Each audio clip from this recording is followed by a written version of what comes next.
Okay, now we're going to go ahead and take a look at question number 3. The KringleCon Speaker Unpreparedness Room is a place for frantic speakers to furiously complete their presentations, and it's protected by a door code. We need to get that door code and get inside.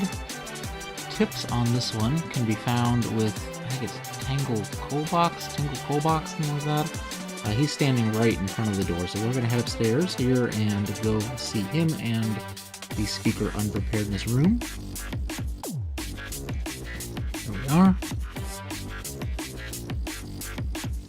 And now, on this pie challenge, we need to find some VI artifacts, some text editor artifacts for whoever wrote a poem and then changed the name out in the poem for human resources.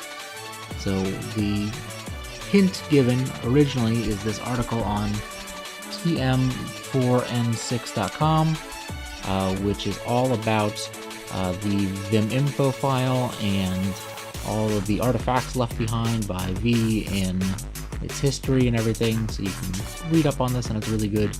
But the part that we specifically want to make sure we go get and see is that Vim info file on this workstation. So copy that. And let's head in here. The easiest way to see is if we just cat the file. So we'll cat ~.viminfo.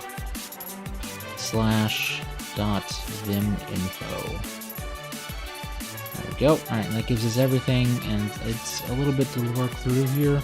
But if we just scroll to the top, it becomes pretty evident on this one the name of the person involved, Eleanor, because we can see that the search and substitution strings are marked there for that a couple of times on that .secret/her/poem.txt file. So it looks like they took the name Eleanor and they replaced it with Nevermore. So we'll do a run answer, and we will feed it the name that we have found, the first name Eleanor. There we go. Alright. So having completed that, we're now given some more hints, and we can find our hints here by clicking on our badge and going to hints. And the 2 new hints that were given after completing this are a link to the opening a Ford door lock. There we go. I'll open that up. I believe it was a Hackaday, and then this De Bruin sequence generator.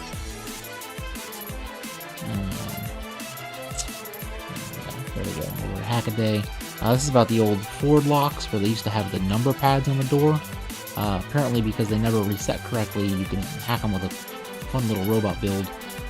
We're basically going to do the same thing. What they've set up for us is a little simpler setup on this door passcode. So we can see that we've got some shapes here, and if we start hitting them, that's not the right thing, but watch when I hit another one, it just wraps around, it never fully resets.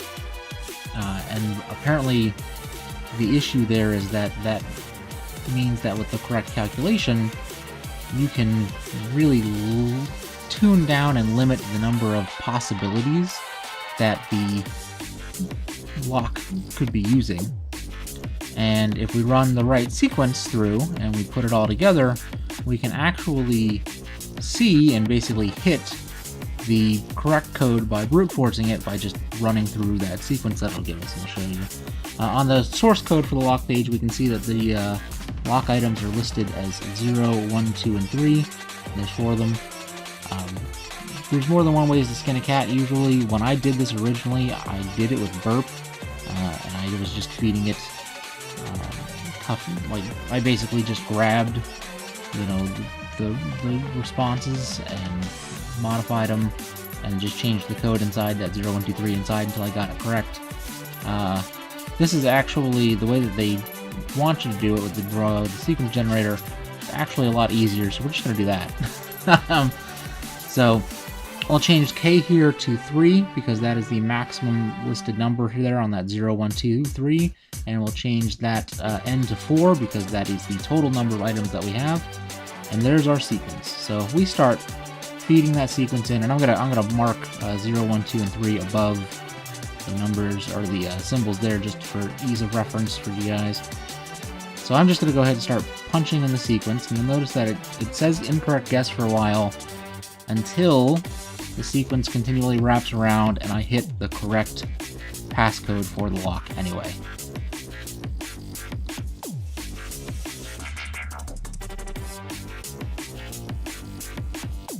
And there we go. The correct code was 0120, and we got the code Welcome Unprepared Speaker.